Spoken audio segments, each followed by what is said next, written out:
I am very unsatisfied with how shaky my footage is on this brand new RS3 Pro. My friend Neil has the same gimbal and his footage looks fantastic. Is it his Sony camera? Is it his smooth ninja walk? Some custom advanced settings? So we dedicated a day to finding out how to make my gimbal footage look like his. I've been rocking the original Ronin-s for a few years now. No locking axes on this guy. Roughly like a third of my jobs involve some type of gimbal usage, but I still have never been truly satisfied with the smoothness of that gimbal when I'm shooting in 24 frames per second. I'm filming in slow motion when on the Ronin-s, because bumps just get so much smoother when you slow down the footage. And if your aim is to have things look cinematic, very few pieces of cinema use slow motion all that much. 99% of most films are shot in 24, unless it's directed by Zack Snyder. I don't really like slow motion that much. So that yearning for smooth 24 frames per second gimbal footage is the reason I picked up the new RS3 Pro. And I feel like with the newest, latest, and greatest gimbal, I should be able to get smooth footage at 24 frames per second.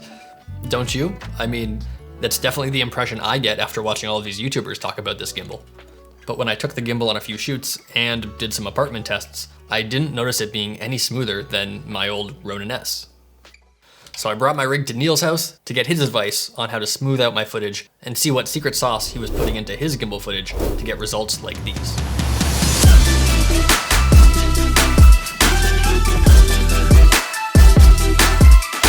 I feel like every gimbal I've owned has all performed kind of the same. It's just the bells and whistles on the RS3 Pro are like really cool, and you know, they just make doing long days easy. So let's start with Neil's beautiful ninja walk down his driveway.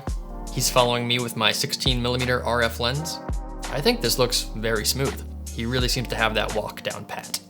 Then he handed it over to me to do the same, and I was pleasantly surprised. This looks miles better than the first few shoots I did with this gimbal. You might notice down there though that I have digital IS enabled on the C70, and that was a total mistake. I will realize this fact about an hour from now and be pretty mad at myself for ruining all of these tests. But in retrospect, I'm actually glad that I made that mistake, because it did lead to some very interesting findings, which we will discuss momentarily. Those first few tests were with a little 16mm lens, which will of course make everything much smoother, because the wider your focal length, the smoother any bumps will be. I figured we should start with the one that's most likely to give us the best results, and then incrementally make it more difficult from there. So then we moved on to lenses that I actually use for client work, my Sigma Primes, which are significantly heavier, and we also went up in focal length to make it a little bit more difficult as well. It is slightly bumpier, but overall I'm still pretty satisfied, both when Neil and I operate the gimbal. I was shocked. I had tested this gimbal at home and it was all shaky, and now I'm stealing time out of Neil's day to troubleshoot this with him, and the problem isn't there. And it was at this point that we realized digital IS was enabled. I always thought that it was best practice to turn off any lens or camera stabilization when operating a gimbal so that they don't fight against each other. In this situation, pairing the two seems to have alleviated my issues entirely. With my setup as it is right now, and it seems with yours too, having IBIS on while gimbling doesn't seem to be like that bad of a thing to do. Unless there's just something we haven't noticed yet.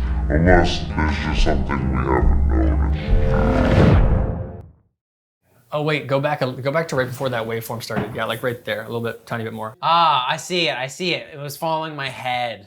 Following my head. Ah, damn, I'm just bummed because I'm sure you already knew that the IBIS did that. I didn't know, so. Yeah, but I got excited anyway.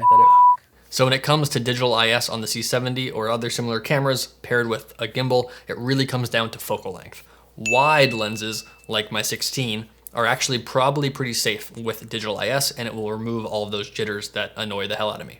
But when you go up in focal length to something like a 50, which is actually kind of rare on a gimbal, I feel like most people live in the 24 to 35 zone, but if you go higher in focal length, review your footage thoroughly, preferably with like a director or someone watching remotely to see if the glitches are happening, because it is nearly impossible to tell if they are happening on a little LCD screen on your camera while you're operating, especially if you're in bright sunlight.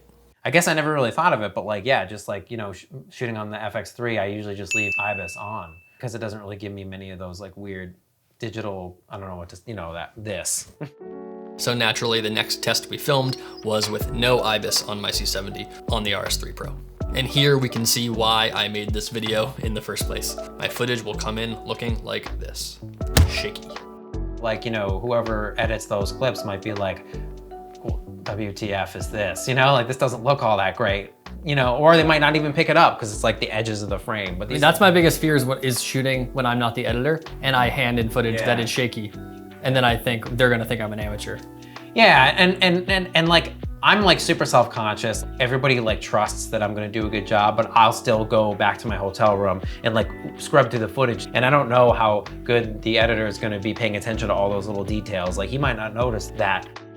This probably goes without saying, but of course we balanced these gimbals correctly every time we changed lenses, we auto-calibrated. At least now I know that the issue isn't me.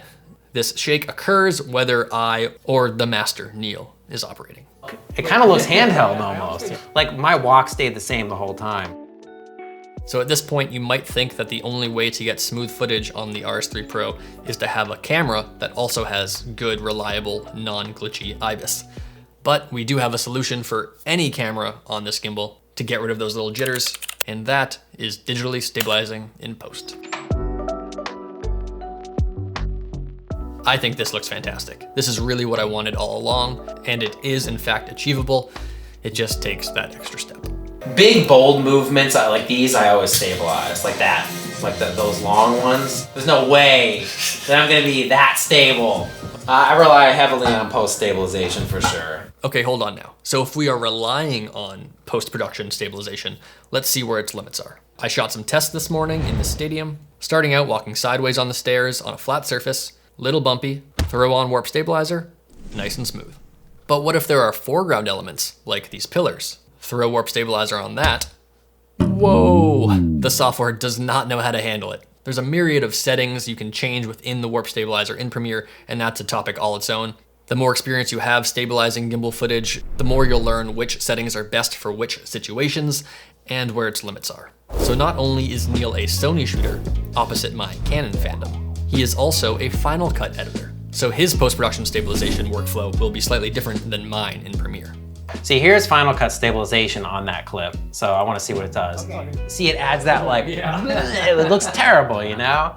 If I'm walking towards an object and I want that object to be like locked in the frame, this is what I've been using. Final Cut Auto Tracker from Pixel Films, and you can like draw a box around whatever you want it to track to keep that object in the center of the frame. It mirrors it. So usually what I have to do is either like, you know, crop in. Yeah, crop in. See right there, you see how it goes a little crazy. So it's not applicable for every like type of shot. I just think it's one of those things that like you might watch like one of the videos that I have and be like, oh, you must just be really good. But it's like, come on, stabilization. Like, it's gonna help quite a lot. So if you're a Final Cut user, I've linked that plugin that Neil recommended in the description.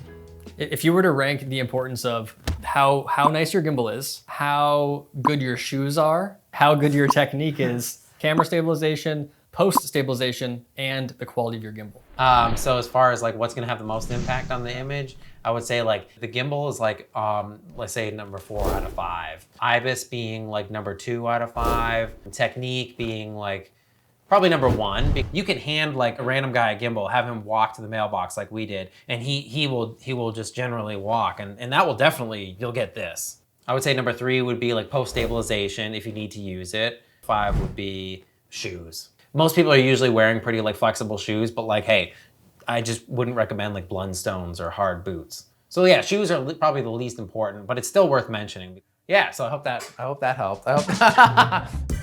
Me and Neil both agreed though that if you can shoot 60 frames per second and it does work stylistically with what you're shooting, that is by far the easiest path to smooth gimbal footage. And he also had one more really creative tip that I would never have thought of for when you do have to deliver in 24.